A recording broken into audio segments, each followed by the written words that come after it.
sauvé mu di bile yoon nag communiqué bu DIRPA bu Sénégal ñoom ñoo ko def nee nañu itam tey jii am na gaal goo xam ne teer na mu di énième pirogue boo xam ne àgg na ca waaxi Espagne phénomène boobule ba léegi dafa mel ni daanaka amaguñ ci ay saafara faw ñu ñëw itam ci la tension politique ak li nga xam ne moom la waa F24 bëgg amal mu di vacarme illuminé maanaam daal def du bruit un peu partout au Sénégal mais Doudou dañuy door ak yow ak le choix du président de la République mu mel ni Benno Bokk Yaakaar accouche difficilement ndax nit ñi ngi xaar ba léegi seen candidat ñu ne ñu ëllëg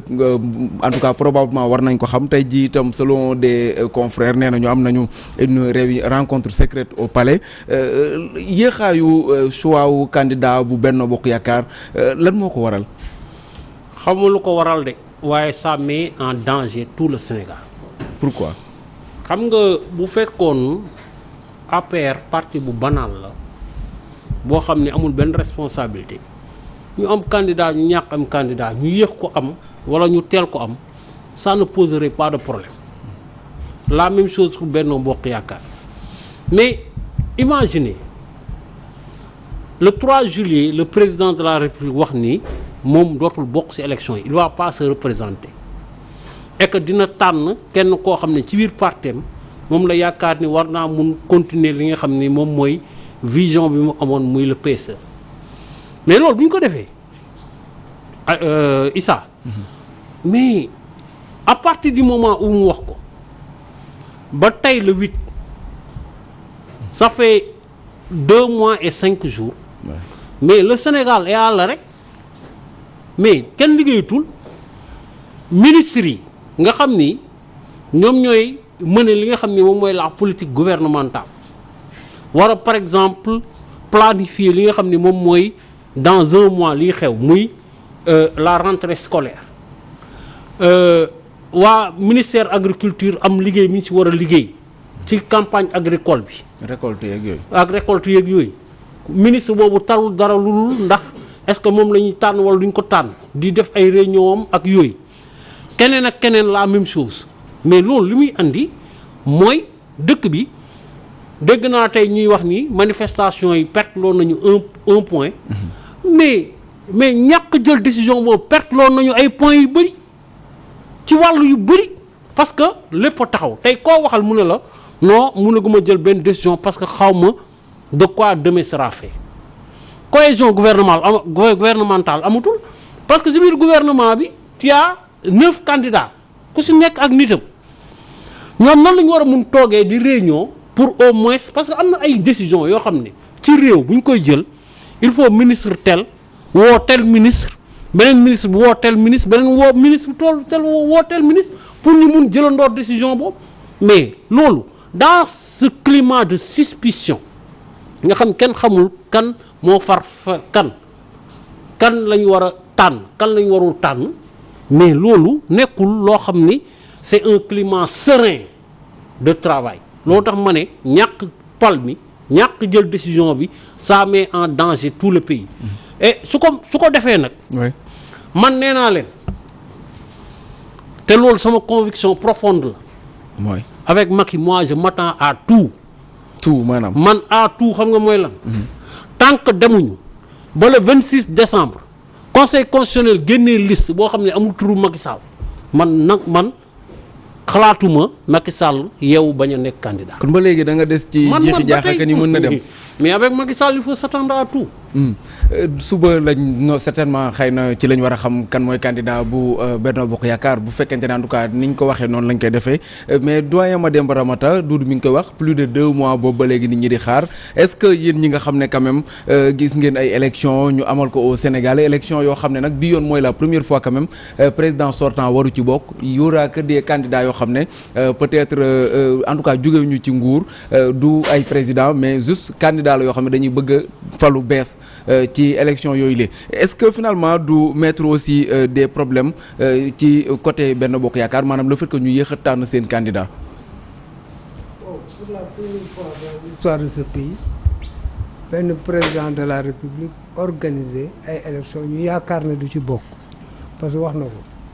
bu loolu weesoo pour la première fois aussi dans l'histoire de ce pays ñuy dem élection présidentielle à 6 mois de la présidentielle xamuñu kan mooy candidat parti ou majorité au pouvoir léegi loolu lan lay wund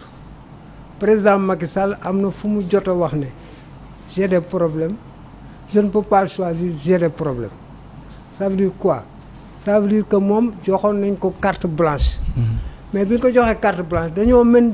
ba ci biir mel ni dañoo retirer carte blanche bi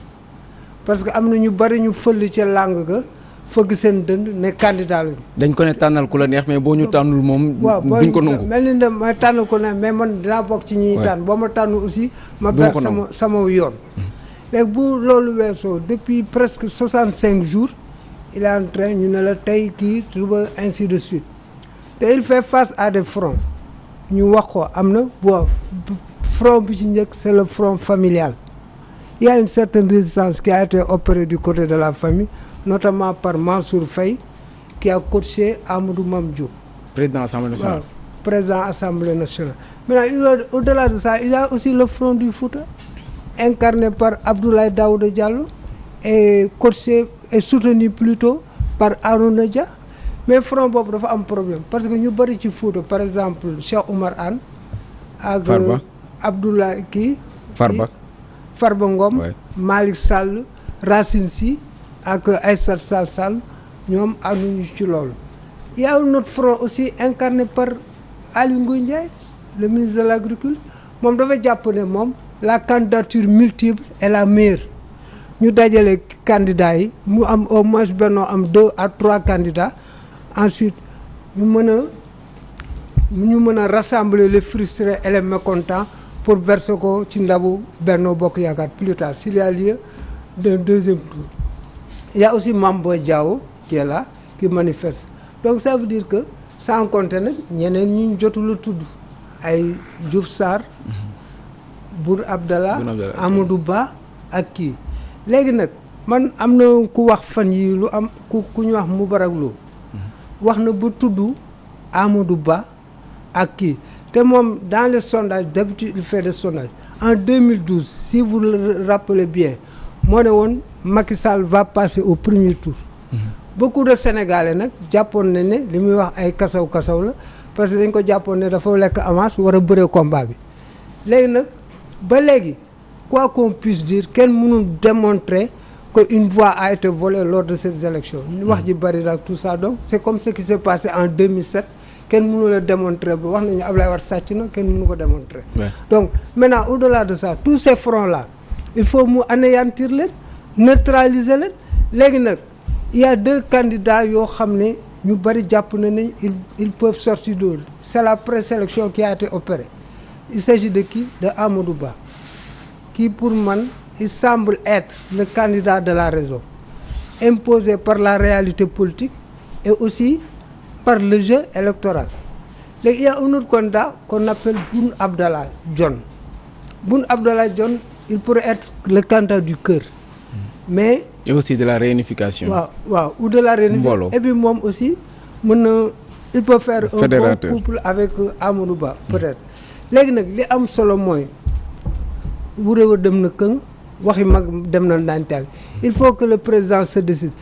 Bon mais certainement à 6 mois de la présidentielle war a wër réew mi moom wëral na ko ñaari yoon. est-ce que son candidat loolu yëpp dina ko wër na ko ñaari yoon et puis li ci gën a doy waar moom daf ko wër ñaari yoon premier tour mu am 26%. Donc ça veut dire que celui qui sera choisi aura peu de temps pour donc le temps sera le principal ennemi du candidat de Benno Bokk Yaakaar sans compter cela frustration yi que son choix va générer. Il y aura de la rébellion il y aura des révoltes un peu partout donc ça veut dire que il va vers des problèmes léegi nag certainement ceux qui sont ministres et qui veulent être candidats léegi un choix s'impose soit tu démissionnes ou bien on te démet. wala nga resté ci poste bi bañ a nekk candidat Alioune Sow doyen Mademba mi ngi koy wax ak Doudou Coulibaly choix bi yéex na 2 mois 5 jours presque boobu ba léegi xamaguñu kan la président bëgg ngir ñu samp ko ngir mu laaj boppu réew mi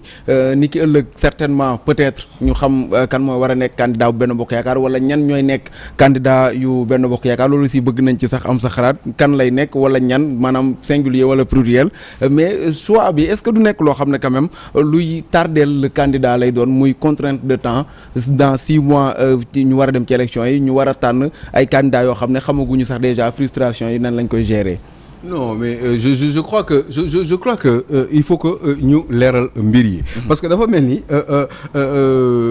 opinion bi. dafa une certaine partie de l'opinion boo xam ne dafa bëgg def pression justement ñi nga xam ne c'est une association voilà ñu tuddee leen ay partis politiques yu dajaloo ñu ne leen yéen par force il faut ngeen wax parce que doo leen am temps bi et cetera comme si ñoom ñoo leen gën a xam justement ñoom ñi nga xam ne ñoom ñoo nekk ci nguur gi bëgg remplir waat ci ak beneen tête d'exécutif eh ben ñoom ñu leen waaw il faut ngeen gaawantu parce que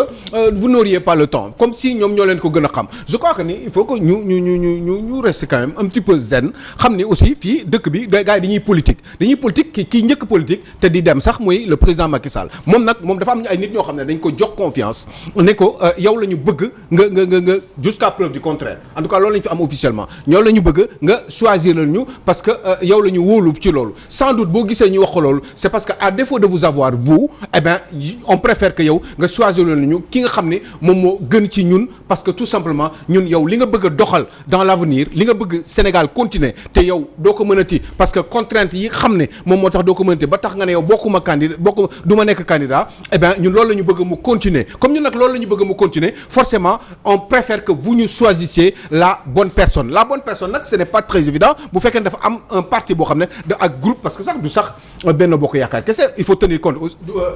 APR kese il faut tenir compte de Benno Bokk Yaakaar de les alliés donc une dafa doon benn coalition bu mag boo xam ne eh ben pour prendre des décisions ce n'est pas aussi facile qu'on le pense ñu toog di ko wax nii c'est beaucoup plus compliqué parce que dafa am ay concurrence dafa am ay dajale yoo xam ne il faut que ki nga xam ne moom moo jiite réew mi te bëgg li muy xalaat son PSE sa politique bi nga xam ne moom la bëggoon continuer di doxal te mënul nekk eh ben ki nga xam ne moom lay choisir mu mën ko continuer mooy la candidature de raison bi nag du loolu kese il faut que pour nga mën def loolu yëpp ñu nga gagner ay élections te pour gagner ay élections aussi avant ngay waxu mu am une continuité il faut que élections yi nga war a gagner nga choisir nga def le bon cheval nag moom mooy kan est-ce que nekkul di ci réfléchir pour ñi nga xam ne ñoo am ay problèmes pour parce que j'ai envie de vous dire au départ Macky Sall avait déjà choisi. bon booy bi wax naan. oui c'est clair dans ma tête. mais non boobu leeroon na te am na wax na ko sax am na ñu ko jot a wax ci yenn leaders yi mais yenn leaders yi ñoom ñoo ci d'accordul nee na leen man diw laay choisir diw boobu nag dafa am ñoo xam ne dañu indi ay blocages ay contraintes. ay blocage par rapport ak choix boobu Macky Sall def loolu moo tax Macky Sall s'est retiré te li may wax ni man dama ko xam Macky Sall s'est retiré dellu ginnaaw ne xaaral ma jëlaat sama temps réfléchir pour lan moom kese moom moo ko xam certainement dafa nekk di négocier di dajale gaayam yi yaa ngeen di wax rencontre bi nar a am xawma ëllëg samedi donc certainement pour gën a waxtaan ak gaay yi ñu comprendre que ni enjeu bi du dara lu dul moom li mu bëgg te waroon ko mën a def après 2024 keneen mën ko continuer te pour loolu il faut gagner des élections te pour loolu aussi gagner ces élections là il faut que ngeen dajaloo doon benn say ki nga xam ne moom laa leen choisiral ngeen ñu choisir ko avec des rapports de confiance entre yéen ci seen biir ngeen xam ni notre destin mi ngi dépendre ci éventuellement ci man choix bi may def parce que yéen d'accord ngeen ni li ma bëgg mu continuer loolu ci sa choix boobu comme ni nga koy waxee li ngeen bëgg ma continuer ko choix boobu daf ciy dépendre trop li ngeen bëgg politique bi fi am ngeen bëgg mu continuer parce que quand même Macky Sall li mu xalaat mooy liggéeyam moom liggéey bi mu liggéey mu mën a continuer parce que dëkk dañ koy tabax tout le temps il y a encore des choses yoo xam ne engagé na ko sur les 12 dernières années bëgg na mu continuer te pour loolu il faut que ñu choisir une bonne personne boo xam ne capable na gagner maintenant est-ce que Amadou Ba la est-ce que Abdoulaye Daouda Diallo la est-ce que Aly Ngouille Ndiaye non je pense que Aly Ngouille Ndiaye va s'écarter il va aller aux élections du ko jël selon yow non pour man non du jël Aly Ngouille Ndiaye non jaay parce que Amadou Ba man pour man mën na jël Amadou Ba man problème bi man c'est entre Amadou Ba ak Boun Abdallah Dionne et certainement aussi am na koo xam ne ñu ngi koy bàyyi xel parce que kooku moom nekk na sax le facteur bloquant muy Abdoulaye Daouda Diallo par rapport au choix initial qu'aurait voulu prendre le président de la République muy Amadou Ba donc moom bëggul woon loolu maintenant nan lay Macky Sall di négocier ak Abdoulaye Daouda Diallo ba mu céder c'est vrai que c'est beaucoup plus facile mu def ko ak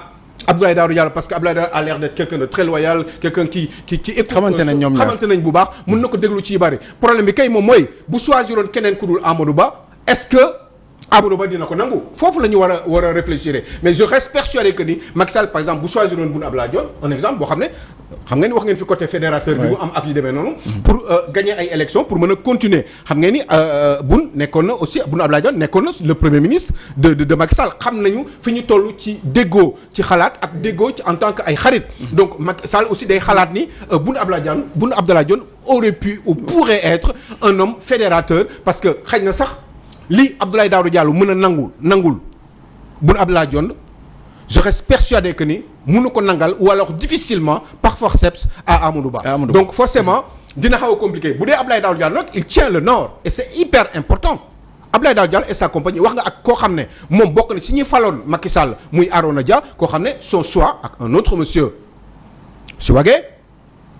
ñooñu dañu taxaw Kalidou Wagué dañu taxaw pour man waxuma si wagee rek j'ai donné un nom waaw ñoom dañu taxaw ne ñoom ñoo fal Macky Sall en 2012 eh ben loolu la ñu jógaat pour jéem ko